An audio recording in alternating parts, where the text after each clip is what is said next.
algún tiempo, de repente esa misma tarde, y usted está ahí con el fuego en el corazón y dice, tengo que llevar a una persona para Jesús, y de pronto surge la pregunta, ¿cómo voy a llevar una persona para Jesús? ¿Cómo lo voy a hacer? Esta pregunta, la pregunta del cómo, es una pregunta que a lo largo de nuestra vida y en todos los aspectos la desarrollamos. En muchos lugares, en el colegio, en las escuelas, hemos aprendido el qué tenemos que hacer, pero muy pocas veces hemos aprendido el cómo lo vamos a hacer, en cuál es la forma, en cuál es la metodología que tenemos que llegar para lograr a ese objetivo. Y en esta noche queremos estudiar algunos aspectos fundamentales de cómo obtener decisiones. Sabemos que necesitamos tomar con las personas las decisiones. Sin embargo, en esta noche juntos vamos a aprender y repasar algunos conceptos de cómo nosotros podemos llevar a que las personas que estudian la Biblia con nosotros puedan tomar decisiones. Cómo obtener decisiones. En primer lugar, yo quiero definir este detalle que es básico. El conseguir decisiones, y estamos hablando aquí de decisiones para Jesús a través de un estudio bíblico, obviamente, es el paso más crucial en los estudios bíblicos. ¿Por qué es el paso más crucial? Porque la toma de decisiones tiene que ver con la cereza en el pastel, tiene que ver con la culminación, con el logro, diríamos la graduación. El conseguir decisiones es el paso más crucial en los estudios bíblicos. Ahora, noten un detalle importante. Este concepto que nosotros lo tenemos aquí en el Manual de Instructores Bíblicos no dice el conseguir la decisión del bautismo, dice el conseguir decisiones, plural. Es el paso más crucial en los estudios bíblicos. Es un verdadero arte detectar, noten el detalle, número 1, el momento apropiado. Número 2, y hacer un llamado para que con la ayuda del Espíritu Santo la persona pueda llevar y tener una decisión positiva por Cristo. Noten que aquí encontramos un mix, una mixtura entre la obra divina, entre la obra del Espíritu Santo y entre la obra que cada uno de nosotros necesitamos tener. Solamente como un paréntesis, este día jueves estoy comenzando una clase bíblica en un distrito con 6 personas. Estamos comenzando a estudiar la Biblia con 6 personas que decidieron hace un mes atrás más o menos asistir a un grupo pequeño, y este jueves estamos comenzando una clase bíblica con un grupo especial de los hermanos del distrito de Santa Anita D. Hay una hermana allí que ella preparó, y 6 personas este lunes van a comenzar a estudiar un curso, o este jueves, perdón, un curso bíblico. Ahora, ¿por qué coloco este ejemplo? Porque no solamente basta la decisión de que las personas tomen la decisión de entregarse a Dios. Se necesita una parte humana y se necesita, como dice aquí la cita, también la ayuda del Espíritu Santo. Y al leer esto se me viene a la mente lo que dice la sierva de Dios en el libro La Educación, que es una cita que a veces se la sacó de contexto. Y la cita dice lo siguiente: cuando el poder divino, noten lo siguiente, cuando el poder divino se une al poder humano, este se convierte en omnipotente. Esta cita ha sido sacada de contexto porque alguien puede decir por ahí: pastor, ¿cómo puede decir usted que una persona va a ser omnipotente? Si uno lee el contexto de esta cita, lo que la sierva de Dios menciona, que cuando el ser humano pone de su parte, Dios siempre hará la suya. No me entiendan mal, no se sientan mal con lo que voy a decir, pero no existe bíblicamente la idea que dice: pastor, hice todo y no se pudo. Bíblicamente no existe la idea de: pastor, yo hago todo por mi matrimonio, pero cada vez me va peor. Yo hago todo por mis hijos. Cuando el ser humano hace todo su esfuerzo, el Espíritu Santo siempre tendrá respuesta. Y este mismo principio se puede aplicar en las decisiones. Ahora, ¿qué es una decisión? Esta idea es una idea en realidad que la hemos obtenido de un manual y voy aquí a dar la referencia para que ustedes puedan tener. Movimiento de Obreros Evangélicos, ese libro, Manual de Obreros Voluntarios, perdón, la página 105 dice lo siguiente. El proceso mental, ¿qué es una decisión? Es el proceso mental que se realiza entre dos ideas o dos ideales, o dos cosas, y el acto de optar entre una de ellas. Se me viene a la mente la idea de Josué frente al pueblo cuando le dijo, decidid ahora a quién servir, si a los Baales, pero yo y mi casa serviremos a Jehová. La decisión es un esfuerzo de la voluntad de hacer una determinación o una elección. Cuando uno toma una decisión, uno se va por una cosa. Uno no puede decir, bueno, voy a tomar una decisión, un poquito de esta y un poquito de la otra. La decisión es el acto mental. ¿Por qué un acto mental? ¿Por qué no es un acto emocional? Porque el centro de actividad lógica del ser humano radica en el cerebro. ¿No es así? La parte lógica, la parte sensorial, la parte motora está aquí en el cerebro. Cuando usted en esta noche recibió la invitación de Zoom, su mente rápidamente hizo una sinapsis y dijo, bueno, ¿voy o no voy? Ah, bueno, sí, voy. Y está usted aquí. Esa decisión es una decisión entre dos opciones, entre ir y no ir. Pero antes de tomar esa decisión, el cerebro toma una decisión y una acción lógica. Voy. Me capacito. Es la clase número 7. Esa es una decisión, es un proceso mental, es un proceso lógico. Por eso, el Espíritu Santo, mis amigos y hermanos, toma la mente de la persona, toma nuestra mente, no toma nuestro cuerpo. Esa es la diferencia tal vez del mundo evangélico, donde se piensa que el Espíritu Santo toca el cuerpo de la persona y comienza a moverse y a echar espuma por la boca y a hablar cosas que no se entienden y los ojos se vuelven blancos. El Espíritu Santo no trabaja con el cuerpo en ese sentido, trabaja con la mente, porque si la mente es transformada, el cuerpo es cambiado. Una decisión se realiza entre dos ideas, entre dos cosas, y es el acto que solamente nos presenta una opción, una de ellas. El esfuerzo voluntario que nos lleva a una elección. Ahora, hay dos clases de decisiones. La primera, una decisión menor. Esto se manifiesta, estamos hablando todos en términos de instructores bíblicos, en el tema de las decisiones, se manifiestan decisiones menores cuando el interesado expresa la determinación de aceptar las doctrinas menores. Una decisión menor. La persona dice, bueno, yo tomo la primera decisión, la decisión de aceptar el estudio bíblico. Es una decisión que es una decisión general porque puede aceptar el estudio bíblico, terminar las lecciones y no querer bautizarse. Así que es una decisión general, tal vez aquí la palabra más correcta. Y la segunda es una decisión específica o una decisión mayor.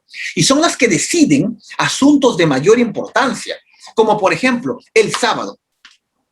Yo puedo aceptar el estudio bíblico, pero no puedo aceptar el sábado.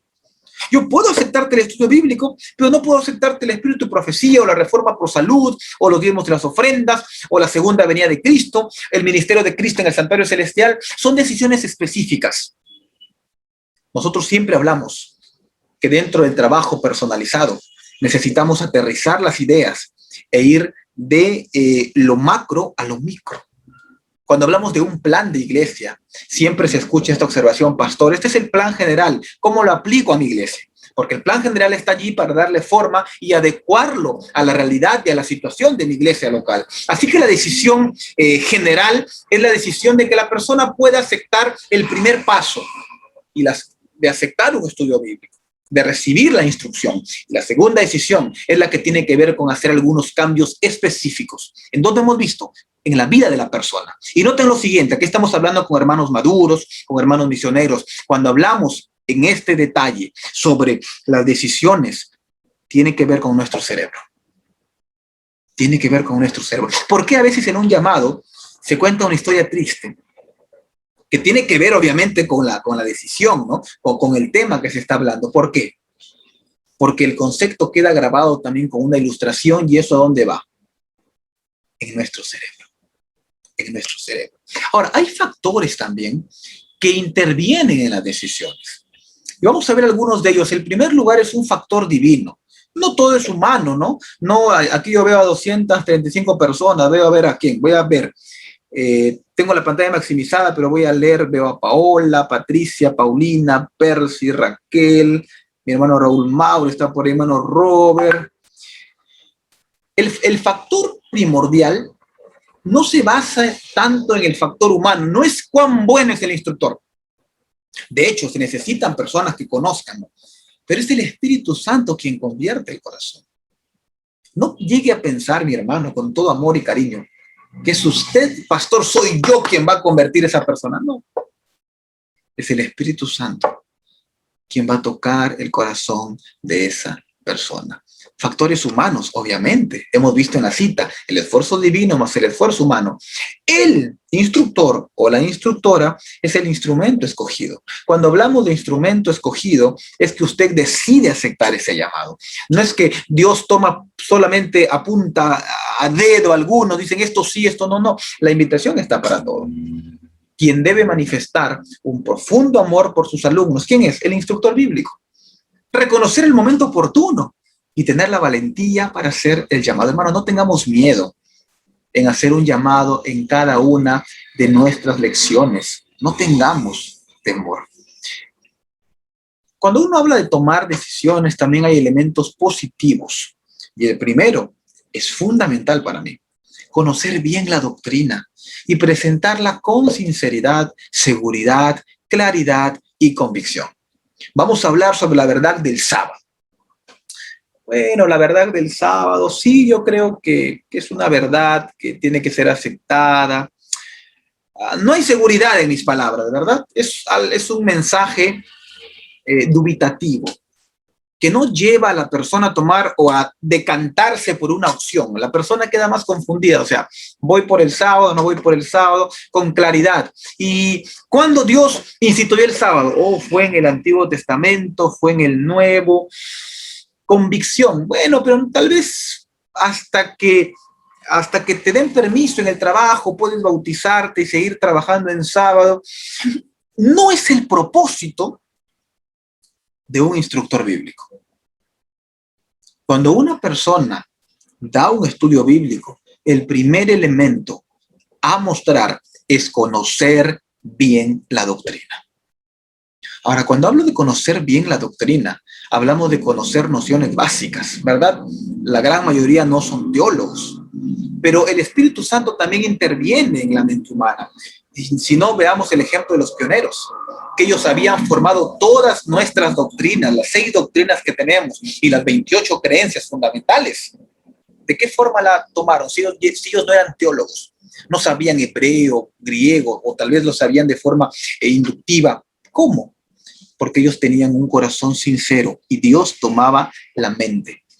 No los tomaba en el sentido de éxtasis, sino que Dios los iluminaba. Presentaban la verdad con sinceridad. La persona sabe, uno se da cuenta, díganme amigos si esto no es cierto, cuando uno se acerca a una persona con una intención buena o tratando de buscar un favor o un interés. Seguridad en las palabras. La palabra de Dios no se discute. La palabra de Dios se expone, la palabra de Dios se coloca para que la persona pueda hacerla una realidad en su vida. Claridad.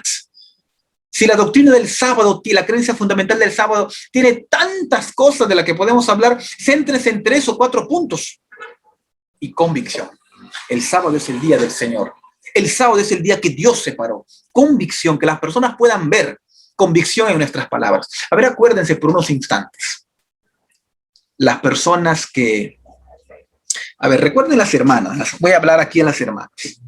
Y también recuerden los hermanos. Recuerden, a ver, hermanas damas, las damas, cuando su esposo o su novio le declaró su amor. No sé hace cuánto tiempo. ¿Cómo se acercó? ¿Cómo se acercó la persona a declararle su amor? Bueno, le dijeron, bueno, mira, hay tantas chicas, pero no sé si tú me harás caso. Si tú me haces caso, yo voy a estar contigo. Uno no se acerca así, ¿verdad? Uno no se acerca así.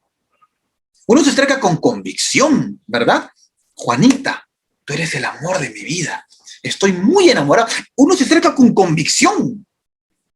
Lo mismo sucede dentro de un estudio bíblico. Son nuestras palabras las que van acompañadas del poder del Espíritu Santo. Y este primer elemento tiene que ver con la parte mental: conocer la doctrina, presentarla, tener seguridad, tener claridad y tener convicción. En segundo lugar, presentar la verdad de forma positiva y afirmativa. A veces ha sucedido que presentamos las verdades, pero de forma negativa. ¿Cómo puedo presentar la verdad de forma negativa? Oh, el día incorrecto es el día domingo. Entonces, estoy tratando de presentar una verdad, que es la verdad del sábado, pero tomando un ejemplo negativo de otra o de una doctrina que es falsa. Hay una frase que a mí me gustó y decía lo siguiente: para que tú puedas conocer completamente el bien, no necesitas haber probado el mal.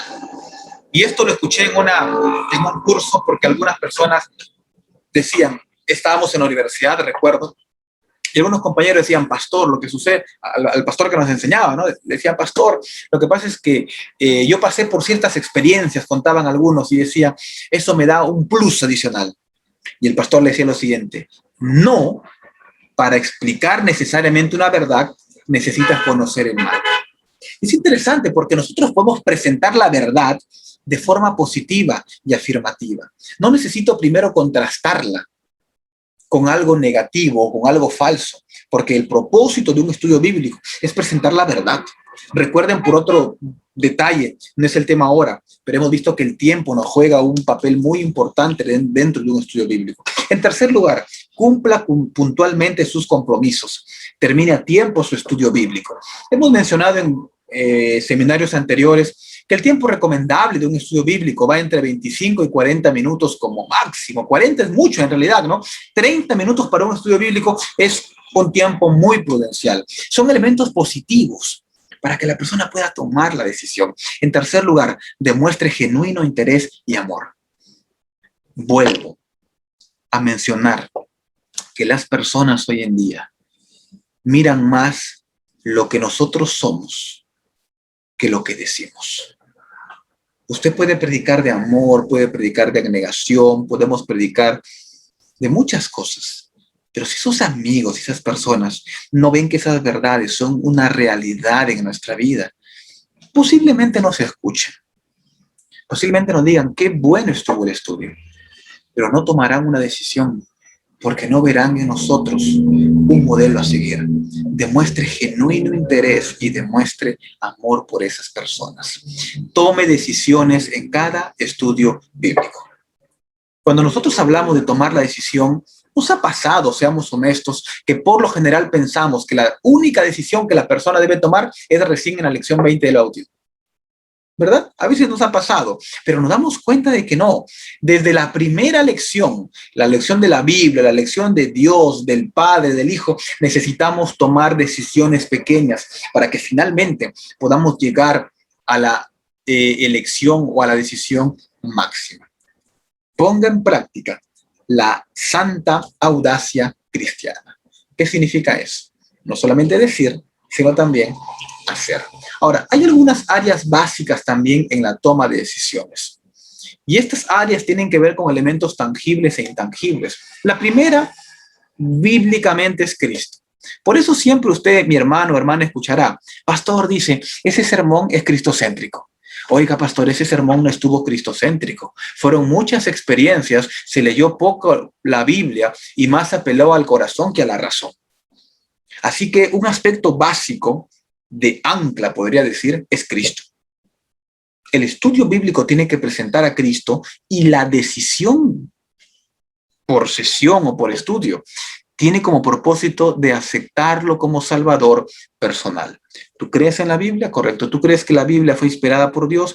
Dios es el Salvador personal. ¿Tú crees que el Padre es el agente como tu Salvador personal? ¿Tú crees en la segunda venida de Cristo? ¿Tú crees en el santuario? Llevar todas las verdades, las creencias, las doctrinas a un aspecto cristocéntrico. Si es que usted y yo llevamos las verdades no a un aspecto cristocéntrico, sino a un aspecto más metodológico, la persona podrá haber aprendido mucho, pero habrá decidido poco.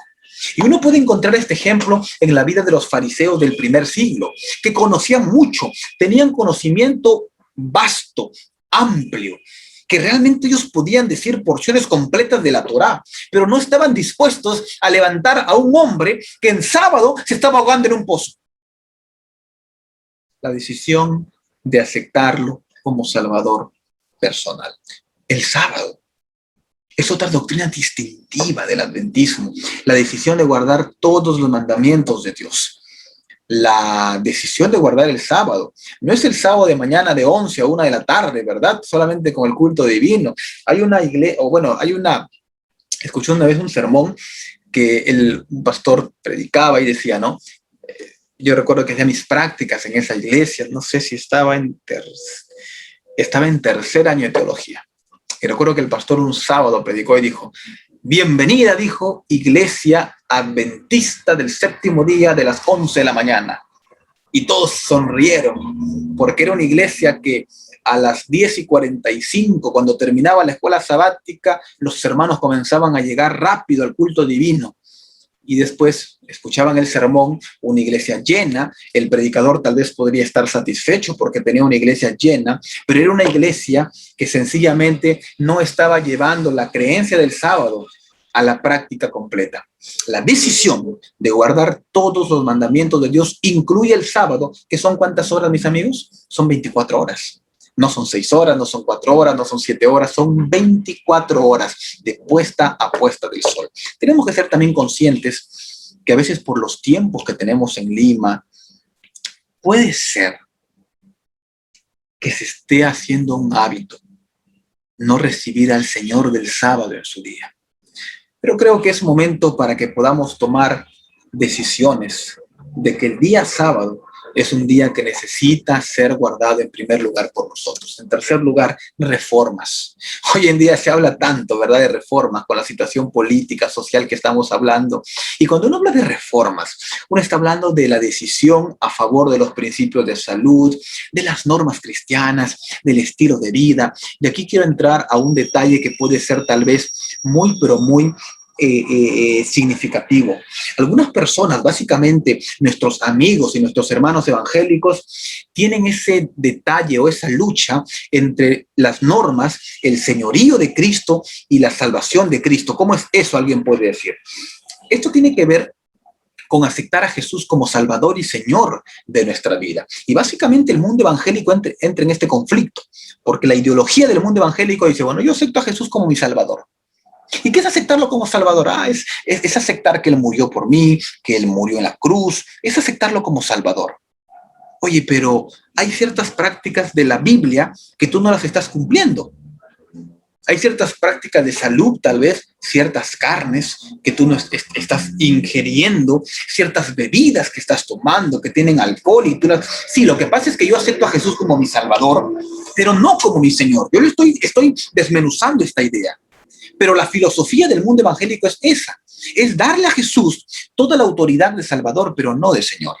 Y cuando uno habla del señorío de Jesús, uno habla de que si Jesús es Salvador de nuestra vida, Jesús también es Señor de nuestra vida. La parte de la salvación tiene que ver con la parte lógica, con la parte mental, pero la parte del señorío tiene que ver con las manos, tiene que ver con lo que yo hago, con las reformas que puedo hacer. Por eso el punto número 3 que nosotros tenemos aquí,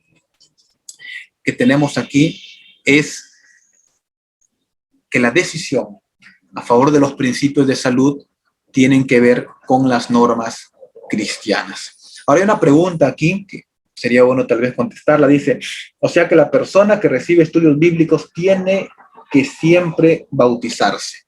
Bueno, la respuesta usted, mi hermana, la ha dado allí. El objetivo es ese. El objetivo es que la persona pueda aceptar a Jesús como su Salvador personal. Y la Biblia, por lo menos la Biblia que nosotros tenemos, la Biblia que usamos, menciona en Juan 3:16 que Jesús dice, porque de tal manera amó Dios al mundo que dio a su Hijo unigénito para que todo aquel que en Él cree no se pierda, mas tenga vida eterna. Esa palabra creer es la palabra griega froneo, que tiene que ver con el cerebro. De hecho, es la misma palabra que Pablo usa en Filipenses 2. Hay en vosotros el mismo sentir, que en realidad es pensar, froneo, la misma palabra. El que creyere, ahora Marcos 16:16 dice, el que creyere, ¿y qué es lo que dice Juan 3:16? Para que todo aquel que en Él cree En él crea no se pierda, mas tenga vida eterna. Y Marcos 16:16, ¿qué dice? El que creyere y fuere bautizado será salvo. Entonces, bíblicamente este concepto es correcto.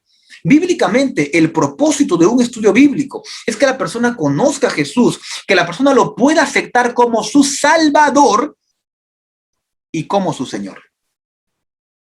Aceptarlo como Señor es dar el paso de fe y decir: yo quiero ser bautizado. Quiero hacer una reforma en mi vida. Quiero hacer un cambio. Ese concepto no es el concepto del pastor Daniel. No es el concepto del pastor Henry, del pastor Juan, del pastor Casildo. No, no, no. Ese concepto es el concepto bíblico. Es el concepto bíblico. Son áreas básicas de las decisiones. El bautismo es el número 4. La decisión de salir de Babilonia, figurada, simbólica, que es el mundo, y unirse a la iglesia remanente. Es una decisión bíblica. Si no, Jesús no hubiera hablado del bautismo. Si bien es cierto, cuando hablamos del bautismo, no tenemos que estar de alguna forma usando este término locos por el bautismo, pero una persona tiene necesariamente que aceptar a Jesús y tiene que ver, como pone aquí la hermana Milagros, el señorío de Cristo. Así que hagamos esa gran diferenciación. A mí me interesa mucho que quede claro esta idea. El mundo cristiano en general acepta a Jesús como Salvador. Usted va a una casa, y voy a decir esto con todo respeto, y ve que en la puerta dice: este hogar es católico. Acepta a Jesús como Salvador, pero no lo acepta como Señor. Aceptar a Jesús como Salvador, aceptar a Jesús como Salvador, es aceptarlo, es creer en Él, pero aceptarlo como Señor es tomar el paso de fe, es cambiar mi estilo de vida, es hacer reformas en mi alimentación, es entregar mi vida a Jesús como Salvador. A ver, aquí hay una pregunta, dice: 25 minutos es poco tiempo por los amigos que quieren buscar el texto en su Biblia y demoran un poco en encontrar el texto. Es una muy buena pregunta, mi hermano José Díaz, pero también nosotros podemos tomar algunas decisiones importantes. Por ejemplo, yo recuerdo cuando estaba dando estudio bíblico de forma presencial, a veces en la universidad, usted ya sabe qué lección usted va a enseñar en aquella ocasión. Lo que usted puede hacer es marcar con algunos marcadores cuáles son los textos y ayudar a la persona simplemente a que la persona pueda leer los textos. Recuerde que el objetivo es que la persona al momento de dar el estudio pueda leer ella misma los textos bíblicos. Es una opción, cada uno puede tener tal vez opciones adicionales. Vamos rápidamente porque el tiempo no es un buen aliado, el tiempo siempre corre. 7 principios para obtener decisiones. Concuerde, número 1. Discuta, y cuando hablamos acá de discutir no hablamos de tomar la Biblia, yo tengo una Biblia, no se trata de tomar la Biblia, de abrirla, decirle: a ver, ¿tú qué piensas y yo qué pienso? ¿Cuál es la idea que gana? No tiene que ver con eso. Discutir sencillamente es explicar, es exponer aquellos temas en que pueda concordar con la persona que estudia. Así acentuará su confianza. Primero tenemos que estudiar con la persona los temas comunes, los temas que nos unen. Si estoy hablando con una persona que tal vez tiene un background católico, una plataforma católica, no directamente voy a decir: lección número 1, el sábado, porque va a chocar.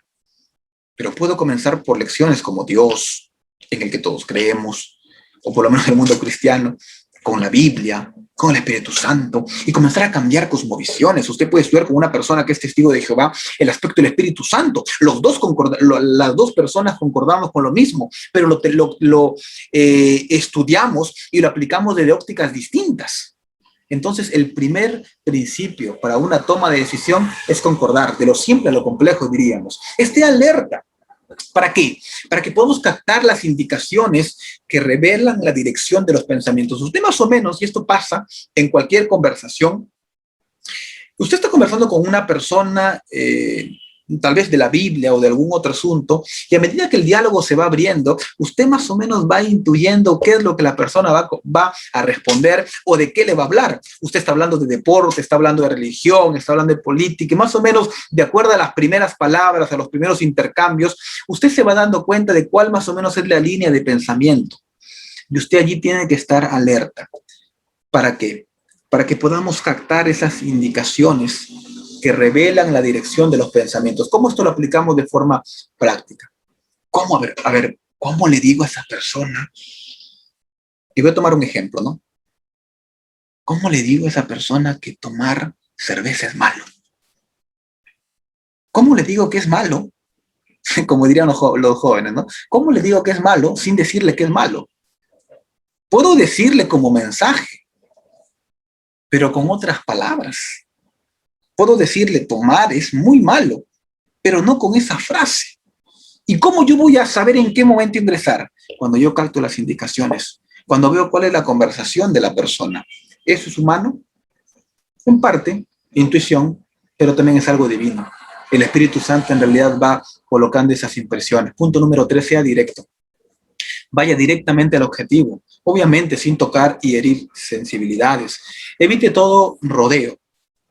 Cuando ya usted, ahora estas ideas son concatenadas, ¿no? Si ya la persona le dio esa indicación, entonces esa es la ventana que se abrió para que usted pueda ingresar. Si ya la persona abrió esa ventana, ya usted no puede dudar. Evite todo rodeo, mantenga pensamiento de la persona en constante progreso hacia el blanco. Y si usted toma el ejemplo, tal vez, de las bebidas alcohólicas, no le va a decir directamente tomar es malo, pero puede comenzar a decirle, oye, mira, leí en una ocasión un artículo interesante, tiene que ser verdad, obviamente, no tiene que haberlo leído, sobre los efectos nocivos del alcohol en el cuerpo. Y usted comienza a tal vez explicarle uno o dos aspectos, nada más, ¿no? De forma indirecta, pero no vaya demasiado rápido. Las personas hoy en día, en realidad todos nosotros, no nos gusta ser juzgados. ¿A quién le gusta ser juzgado? A ver, levante su mano. A nadie, en realidad, ¿no? Nos gusta que nos digan las cosas así, pero continuo, en el momento, en el lugar y en el tiempo indicado. Punto número 4, sea bondadoso y cortés. Una buena palabra puede abrir una puerta. Una palabra mal dicha, ahora, ni siquiera malintencionada, puede colocar una barrera para siempre. Recuerde que Jesús siempre fue cortés, nunca pronunció palabras descomedidas. Hay un proverbio chino que dice, no hay tres cosas que nunca vuelven: la piedra lanzada, la oportunidad perdida y la palabra dicha. Por más que pida perdón, por más que diga, uy, no quise decir eso, ya se dijo la palabra. Sea bondadoso y cortés. ¿Y eso cuándo sucede? Cuando uno está en constante oración y estudio de la Biblia. Pablo habla, ¿no? De que mirando, dice, a cara descubierta como en un espejo, la gloria de Dios, usted y yo somos transformados de gloria en gloria. ¿Eso cuándo sucede? Cuando uno está en constante comunión con Dios. Y las personas van a ver ese detalle. Número 5, nunca discuta, mi hermano, mi hermana. Y si discutió, pídale perdón a Dios con esa persona. Estamos hablando en el estudio bíblico. Es posible ganar el argumento y perder a la persona. Un buen vendedor nunca discute. Por eso hay una frase en ventas que dice, el cliente siempre tiene la razón. ¿No es así? Es una frase que a veces no siempre se cumple. Pero ¿por qué decimos esto? Porque esto evita la discusión. No podemos, en términos espirituales, cruzar ese puente o tratar de ganar un corazón si es que yo voy con un corazón indispuesto y voy a hacer que mi idea prevalezca por encima de la otra persona. No podemos quedarnos contentos o tranquilos si es que nuestro argumento ganó y la persona se quedó herida o la persona no quedó contenta. Número 6 en este caso. Haga también frente a las objeciones con las escrituras. ¿Cómo es esto? Jesús hizo frente a los argumentos de los fariseos y a las tentaciones del diablo citando la palabra de Dios. Ese es un detalle muy importante, citando la palabra de Dios. Recuerde que no son mis palabras, no son las palabras de mi hermana Sara, de mi hermana Doris, son las palabras del Espíritu Santo. Y pastor, ¿cómo puedo hacer eso? Leyendo la Biblia. Con un escrito está. Citemos la palabra de Dios. Formule las preguntas adecuadas. Usted sabe que podemos tener la misma interrogante, pero con un aspecto positivo. Cuando uno habla de este punto número 7 de formular las preguntas adecuadas, cuando una persona, por ejemplo, ha sido preparada por los estudios bíblicos y la oración, y se encuentra en un punto donde está lista para realizar una decisión inteligente, usted ve que con esa pregunta la persona puede acercarse más a Jesús. Formule 3 preguntas importantes y cómo se las presenta en el orden debido. Generalmente proporcionan una respuesta adecuada. Y esas 3 preguntas tienen que ver con 3 preguntas que siempre nosotros hacemos: el qué, el cómo y el por qué. Ahora, ¿por qué nosotros hablamos de esto? De formular las preguntas adecuadas. Imaginemos que estamos en la lección, no sé, del sábado. Y sabemos que esa persona tiene, le pongo un ejemplo real, me ha pasado. Estuve, por ejemplo, el año 2019 en Bogotá. Fui a una iglesia a hacer una campaña a Bogotá y recuerdo que en las tardes salíamos a tomar decisiones y nos tocó sacar la decisión a una persona, a una dama que tenía un mini market. Tenía un mini market que era grande. Ella era la dueña, era viuda. Y yo cuando fuimos a sacar la decisión, la persona con la que fuimos me dijo, pastor, solamente falta que ella se decida por el sábado para que se bautice. ¿Y por qué? Le digo. Y me explicó, ¿no? Que no quería cerrar su mini market. Así que desde el primer día que llegó, ella llegó también a la campaña y comenzamos a visitarla. Y los días que hablábamos por las tardes, era un estudio bíblico de reforzamiento, podríamos decirle, hablábamos del sábado. Así que poco a poco íbamos soltando el hilo de la madeja, ¿no? Poco a poco. Recuerdo que fue un viernes de tarde. Recuerdo que era un viernes de tarde donde estábamos sacando la decisión. El siguiente día ya era el sábado, terminábamos la campaña. Y mientras hablaba con ella, estaba pensando, Señor, le decía, ayúdame, ¿cómo hacer para hacer la pregunta indicada? Que ella no se sienta invadida, que no se sienta que estamos tal vez forzándola. Y la pregunta clásica hubiera sido, ¿no? ¿Por qué no guardas el sábado? Y la respuesta también hubiera sido obvia. Entonces, le hice una pregunta, y la pregunta más o menos fue la siguiente. El nombre de ella era Roxana, si no me equivoco. Y le dije, señora Roxana, usted después de haber escuchado todas estas tardes nuestras conversaciones, usted finalmente decide obedecer a Dios antes que a los hombres y entregarse completamente a Él, aún guardando el día sábado como Dios quiere. Y ya habíamos estudiado el miércoles, me parece, de puesta del sol, el día jueves habíamos estudiado del trabajo. Ella lo pensó y se quedó en silencio como 30 segundos. Yo decía, Señor, y a veces uno hasta como humano, díganme si esto no es cierto, decía, no va a decir no, pero la señora finalmente levantó su ojo y dijo, pastor, voy a entregar mi vida a Dios. Y si voy a tener que cerrar mi minimarket los sábados, lo voy a hacer, dijo. Y la persona con la que me acompañó a los estudios, yo le pedí que en ese momento ya no se encuentre conmigo, sino que se quede allá afuera. Y para mí fue gozo, ¿no? Fue gozo. Yo sé que fue gozo para esa iglesia, hubo gozo en el cielo.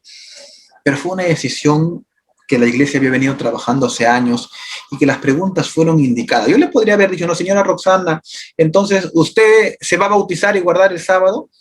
Y la pregunta en realidad es la misma, ¿no? Solo que es muy directa. Entonces, cada persona es distinta y las preguntas tienen que ser adecuadas para la persona, para la realidad y para la situación en la que estamos viviendo. Finalmente, hemos visto algunos aspectos de cómo obtener la decisión. Hemos visto que hay aspectos humanos, que hay aspectos divinos, que hay aspectos inclusive metodológicos, ¿no? Para que la persona pueda tomar una decisión. Sin embargo, quiero finalizar en esta noche con algunos detalles, algunas citas sobre la correcta pronunciación. Y es interesante cómo la sierva de Dios se encarga de estos aspectos que parecerían, mis hermanos, no tener importancia, ¿no? Pastor, ¿qué tiene que ver con relajar la mandíbula inferior? El que dirige estudios dice, en la congregación o en la familia, debe poder, leer con voz, con suave y musical cadencia, que encante a sus oyentes. ¿Y saben lo que dice el contexto completo de esta cita que se encuentra en Obreros Evangélicos, la página 90? Ella habla, dice, de relajar toda esta parte, la mandíbula inferior. Relajarla, y hay algunos inclusive ejercicios que en el manual se recomienda, ¿no? Dice, antes de hablar, decir, eso se encuentra en el manual, no lo estoy inventando, ¿no? Y esto dice que tiene una conexión que nos ayuda también para que nuestras palabras y nuestra voz pueda tener un lenguaje distinto. Yo puedo leer, por ejemplo, aquí, ¿no? A ver, voy a abrir la Biblia, Proverbios 17:2. El siervo prudente se impondrá al hijo indigno, y con los hermanos compartirá la herencia. ¿No? Se está leyendo un mensaje fuerte, pero no se está captando la atención. ¿Por qué? Porque en esta lectura lo que más se está realzando es mi voz que el mensaje. Entonces puedo haberlo leído claro, pero ¿cuál es el énfasis mayoritario en lo que acabo de leer o en la forma? Es mi voz y no el mensaje. Por eso la sierva de Dios dice lo contrario. El que dirige estudios bíblicos en la congregación o en la familia debe poder leer con suave y musical cadencia que encante a sus oyentes. Y si yo leo distinto y si leo el siervo prudente se impondrá al hijo indigno. Noten que la mandíbula la estoy relajando, a diferencia de la lectura anterior. Y con los hermanos compartirá la herencia. Cuando usted va a un auditorio, a una presentación, a un seminario, a una ponencia, ¿qué es lo que prefiere? ¿El mensaje o la voz? Una cita más que tenemos aquí. El tono de voz, dice, para que sea grato y alcance un timbre más sonoro, necesita, dice, al producirse, hallar el camino completamente, dice, expedito, libre de entorpecimientos. Muchos al hablar mantienen la mandíbula, dice, inferior en permanente tensión, entorpeciéndose así su voz. Esta parte se pone dura y cuando esta parte se pone dura, todo el maxilar, toda la parte aquí de los músculos que tenemos en el rostro y en la boca, hacen que la garganta se contraiga y la voz no sale clara. Pero cuando uno dice, relaja la mandíbula, uno queda expedito, queda libre y la voz sale clara, el timbre es sonoro y todos estos elementos son importantes también para tomar una decisión. Yo no puedo decirle, ¿tú aceptas a Cristo como tu Salvador? El mensaje está claro, aceptar a Cristo como tu Salvador. Las palabras se entendieron, pero no es el tono de voz correcto. Ese timbre no es el más sonoro. Entonces necesitamos incluir estos aspectos. Los predicadores y maestros deben disciplinarse, dice, en cuanto a articular clara y distintamente la voz, obviamente, dando su pleno sonido a cada palabra. Aquellos que hablan rápidamente por la garganta, fusionando las palabras y levantando la voz a un tono que no es natural, no tardan en enronquecer, ¿no? Se vuelven roncos, como diríamos, ¿no? Y las palabras que dicen pierden la mitad de la fuerza que tendrían si fuesen pronunciadas lenta, claramente y en un tono no tan alto.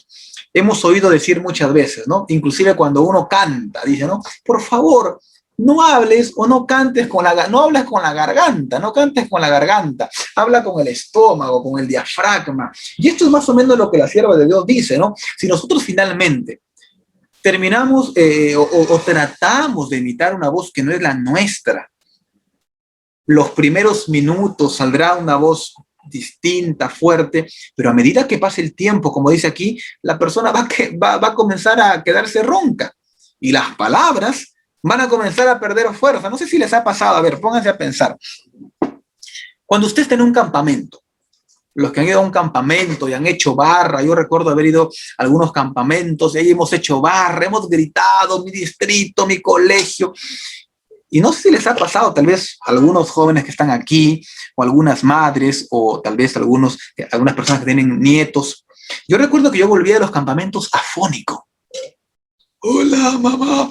Volvía ronco completamente. ¿Por qué? Porque había gritado, no con el estómago, sino con la garganta. Entonces ya el día sábado de noche yo estaba ronco en el campamento. Era un campamento de colegio, ¿no? Ahí en el colegio donde yo estudiaba. Entonces, esto es lo que la sierva de Dios está mencionando. Está mencionando que la voz necesita realmente poder salir de forma clara. Y eso, mis hermanas y hermanos, tiene un gran peso y tiene un gran poder, porque eso es la parte humana, en la toma de las decisiones. Que el Señor nos pueda bendecir grandemente, que el Señor pueda acompañarnos, que el Señor pueda siempre ayudarnos, porque recuerden, todo el trabajo que nosotros hacemos es un trabajo divino. No trabajamos para una iglesia, para una asociación, trabajamos para Dios. Y Dios se va a encargar con su Espíritu de poder darnos las herramientas necesarias para que nosotros podamos cumplir su misión como Él lo pide. Yo en esta noche quiero hacer la pregunta: ¿quién de mis hermanos que está aquí y mis hermanas quisieran seguir sumando y quisieran seguir agregando? Hay una frase que dice lo siguiente: todos los días el ser humano aprende. En esta tarde, cuando yo leí este tema, he aprendido hasta 4 o 5 cosas nuevas. Y esta frase, aunque puede sonar humanista, es cierta. El único día, esta frase dice, que el ser humano deja de aprender, es el día que uno descansa. Así que todos los días, aún estando en casa, aprendemos cosas nuevas. ¿Quieren tomar en esta noche la decisión? ¿Quieren tomar la decisión de poder seguir capacitándose cada noche, cada lunes en este caso? Usar la voz de forma correcta, los gestos de forma correcta, para que podamos alcanzar a otras personas. Y las demás personas no puedan ver a Daniel, a Bertilia, a Agustín, a Carmen, a Noemí, puedan ver a Jesús a través de nuestra mirada, de nuestras palabras y de nuestras actitudes. ¿Me permiten orar en esta noche? Vamos a orar. Padre Celestial, es con reverencia y temor que venimos a ti. Porque sabemos, Señor, que la forma en cómo tomaremos las decisiones o cómo tomarán las decisiones las personas no será, Señor, por cuánta elocuencia hay en uno, cuánto conocimiento. Creemos, Padre, que eso es importante, es lo que hemos estudiado en esta noche. Pero creemos que todo eso no tendrá sentido si es que no tiene un baño de tu poder. Acompaña a cada persona que en esta noche está aquí reunida. Que tu bendición nos alcance y nos acompañe. Te lo pedimos en el nombre de Cristo Jesús. Amén, Señor. Mis hermanos, un gran abrazo, una linda noche. Voy a compartir ahora, antes de hacer el cierre, también el PowerPoint al grupo de WhatsApp, y a continuación comparto aquí en el chat, voy a compartir el link para que usted pueda registrar su asistencia en esta noche. Un gran abrazo para cada uno y Dios los bendiga.